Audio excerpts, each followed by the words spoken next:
O novo céu e a nova terra, a cidade que desce do céu. Apocalipse 21, versículo de 1 a 8.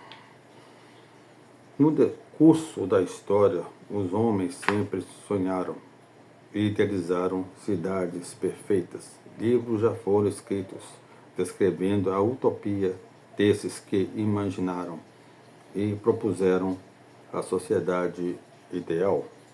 Entretanto, tais cidades ou sociedades nunca chegaram a ser uma realidade. Isso porque o novo céu e a nova terra não serão o resultado dos sonhos e empenho humanos.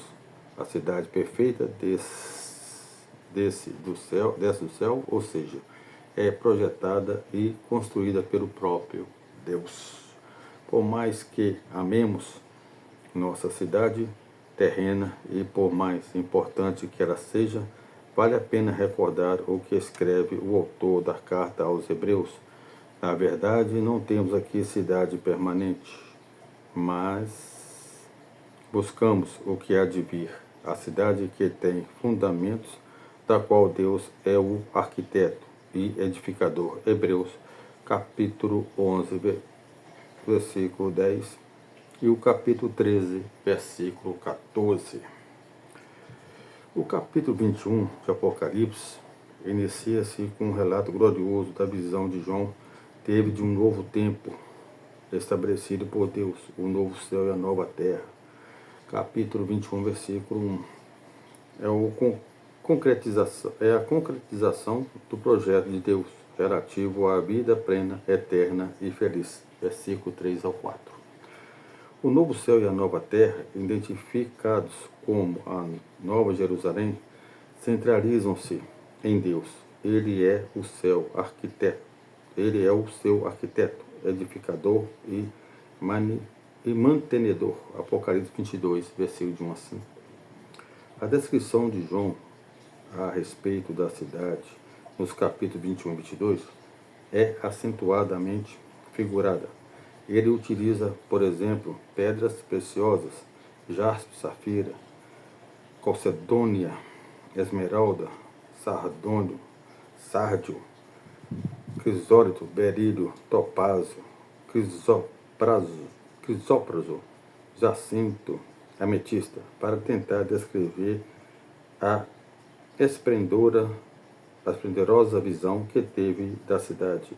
Ela é cercada por altas muralhas que oferecem segurança e proteção. Naturalmente, tal descrição não deve ser entendida de forma literal.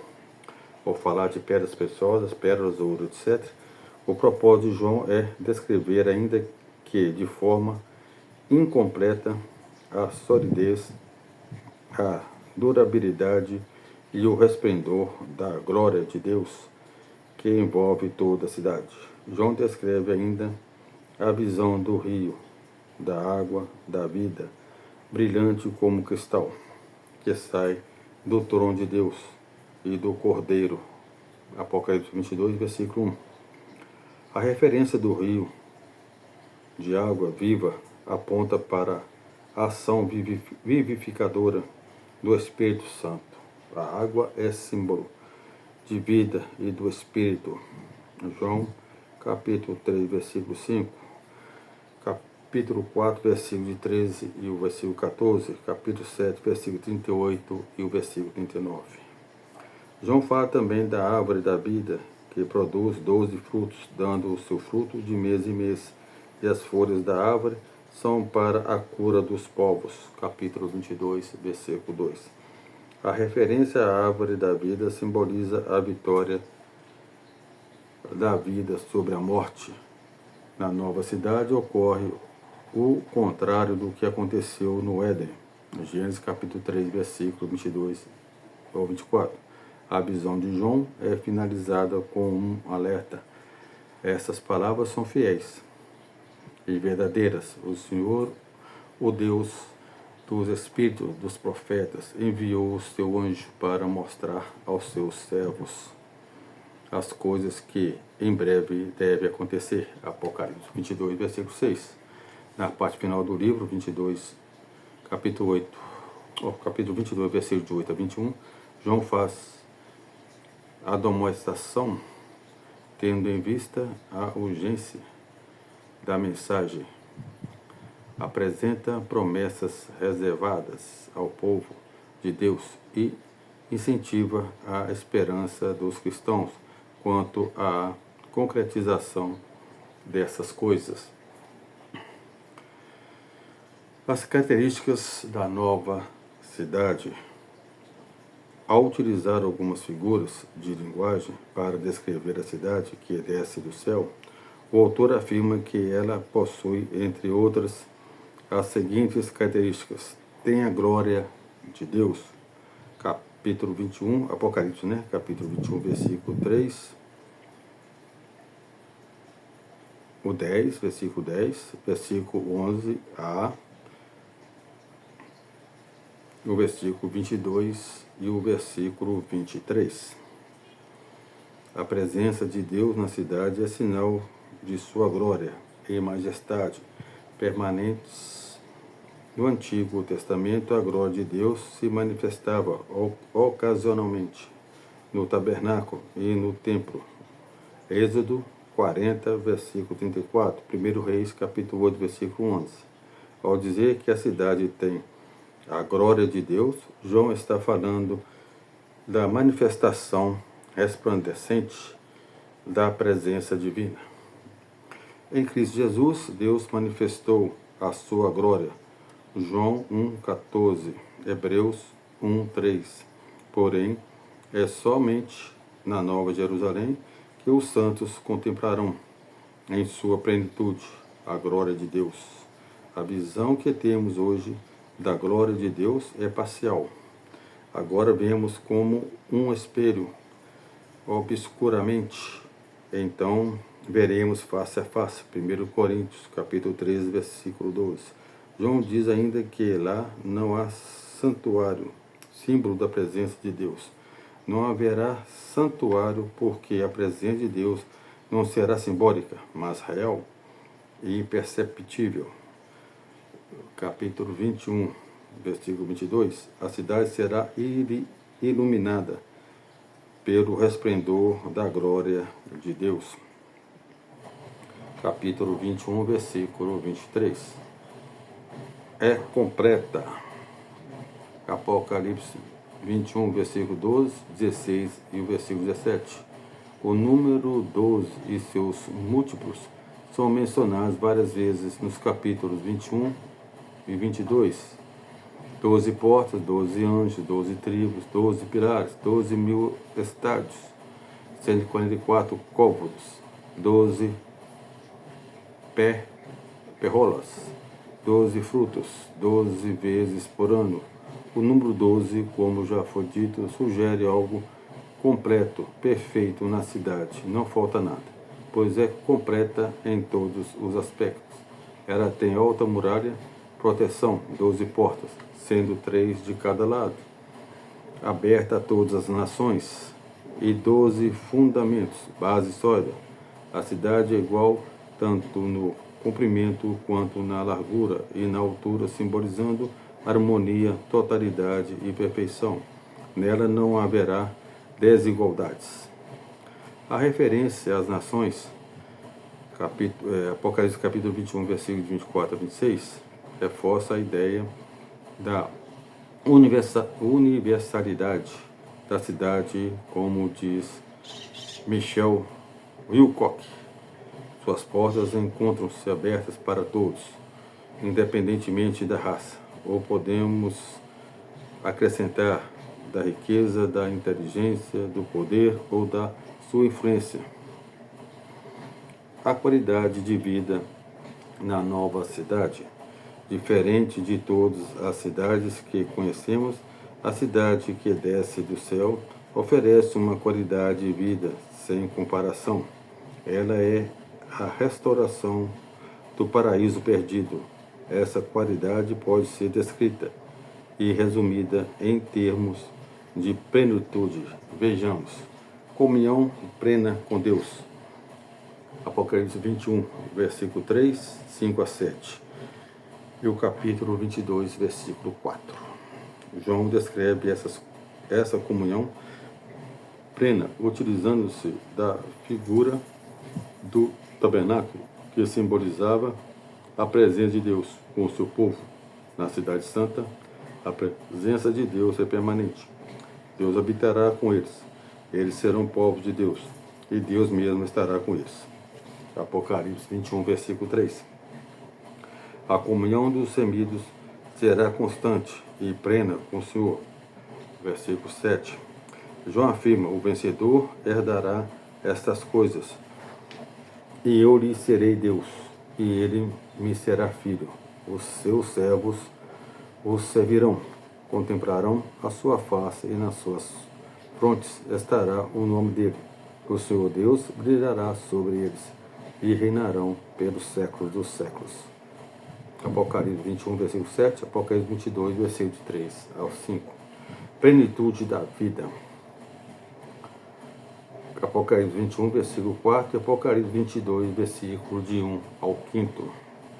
As circunstâncias atuais muitas vezes roubam de nós as possibilidades de uma vida melhor. Muitos vivem ou sobrevivem em situação de extrema pobreza e miséria. Porém, tal situação não faz parte do projeto de Deus. João capítulo 10, versículo 10. No novo céu e na nova terra a vida será vivida em toda a sua plenitude. A morte já não existirá, já não haverá luto, nem pranto, nem dor. Apocalipse 21, versículo 4. Lá não haverá fome, nem sede, nem enfermidade. A vida se realizará plenamente. Em seu livro A Soberania de Deus na História, Joerper, 1980, na Nova Jerusalém, o rio procede do trono de Deus e do Cordeiro, e nas suas margens cresce a árvore da vida, cujas folhas são para a cura das nações. O simbolismo descreve a cidade celestial como a fonte da vida eterna, a árvore da vida no jardim do Éden. No livro de Gênesis, vem a ser no último livro da Bíblia. A árvore da vida eterna, na cidade de Deus, aqui está a fonte e a origem de toda a vida. Não existe, portanto, a morte. O passaporte para a nova cidade. Como é possível entrar nessa cidade? Conversão a Cristo, vida de santidade, esperança inabalável quanto à segunda vinda de Cristo. Então vamos lá. Conversão a Cristo. Apocalipse 21, versículo 7, versículo 8, versículo 29, 27 e Apocalipse 22, versículo 17. O vencedor herdará estas coisas, e eu lhe serei Deus, e ele me será filho. Capítulo 21, versículo 7. Esse texto mostra com clareza que nem todos desfrutarão do novo céu e da nova terra. Apenas os filhos de Deus serão herdeiros. E para se chegar a essa condição, é indispensável a conversão a Cristo, como ensina o apóstolo João. João capítulo 1, versículo 12. O próprio Senhor Jesus declara: eu sou o caminho, a verdade e a vida. Ninguém vem ao Pai senão por mim. João capítulo 14, versículo 6. O convite ao arrependimento é extensivo a todos, como se vê no capítulo 22, verso 17. Porém, o destino reservado àqueles que desprezam essas oportunidades, não se arrependendo dos seus pecados, é a severa condenação. Apocalipse 21, versículo 8 e o versículo 27, capítulo 22, versículo 15. A vida de santificação. Apocalipse 22, versículo de 11 a 15. A conversão conduz à santificação, conforme Romanos capítulo 6, versículo 22 e o versículo 23. A certeza da salvação não exclui de forma alguma a necessidade da santificação. Por isso, Apocalipse 22, versículo 11, ensina que o justo deve continuar a santificar-se, pois o tempo da segunda vinda do Senhor está próximo. O texto enfatiza a bem-aventurança da santificação simbolizada nas vestiduras lavadas e alvejadas no sangue do Cordeiro. Capítulo 3, versículo 5, capítulo 7, versículo 14 e o capítulo 22, versículo 14. Esse aí tudo está tudo no livro de Apocalipse. A palavra de Deus ensina que sem a santificação ninguém verá o Senhor. Mateus, capítulo 5, versículo 8 e Hebreus, capítulo 12, versículo 14. Esperança inabalável quanto à segunda vinda de Cristo. Apocalipse 22, versículo 20. Embora cerca de 2000 anos já tenham transcorrido, a esperança da segunda vinda de Cristo continua viva na alma dos cristãos. Muitos são aqueles que julgam que essa vinda esteja demorando, contudo, a vinda do Senhor é certa, segundo Pedro, capítulo 3, versículo 8 e o versículo 9. As promessas do Senhor são fiéis e verdadeiras. Infelizmente, muitos têm vivido sem levar em consideração tudo quanto foi prometida pelo Senhor. Nós, porém, segundo a sua promessa, esperamos novos céus e nova terra, nos quais habita a justiça, segundo Pedro, capítulo 3, versículo 13. Então, meus irmãos, o novo céu e a nova terra, a cidade que desce do céu. A cidade que desce do céu é a cidade que vem, né, a Nova Jerusalém. Então, quer dizer que, pelo que eu li aqui, o que eu entendi, aqui está falando simplesmente de Jerusalém. Mas nós estamos esquecendo a terra, tá certo? Então, o novo céu e a nova terra. A terra é aqui. Então ela vai, no final dos tempos, isso aqui vai ser transformado, tá certo? Vai ser transformado e aqueles que serão salvos vão viver aqui. Alguns viverão junto com Deus, lá no novo céu. Mas a maioria dos irmãos que forem salvos vão viver aqui na terra. Eu não sei se dá para vocês entenderem o que eu estou falando, mas vai ser uma união aqui entre o espiritual e o literal. O espiritual é a Nova Jerusalém, que ela vai descer, a gente vai enxergar, e o literal, que é a terra. Então ela se unirá, o espiritual e o literal. Então, a partir do momento que nós seremos salvos, nós vamos para uma vida eterna. Então, vai ter essa união entre o espiritual e o literal. Então, onde que nós vamos conviver com Deus e os seus anjos, e nós vamos enxergar Deus. Então, a partir do momento ali, nós vamos enxergar Deus.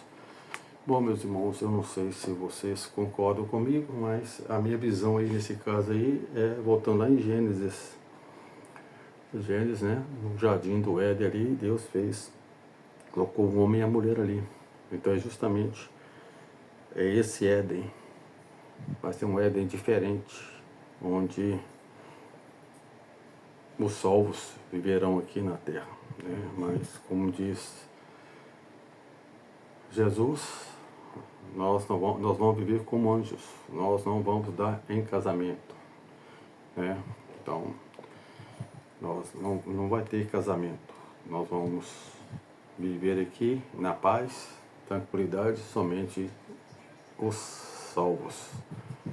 Não vai ser como no Éden, né? Que Deus mandou que o homem e a mulher se multiplicassem. Não vai ter isso. Então aí a relação sexual aí, o casamento aí vai extinguir. Então nós vamos viver aí como irmãos, apenas irmãos, filhos de Deus. A paz do Senhor, meus irmãos.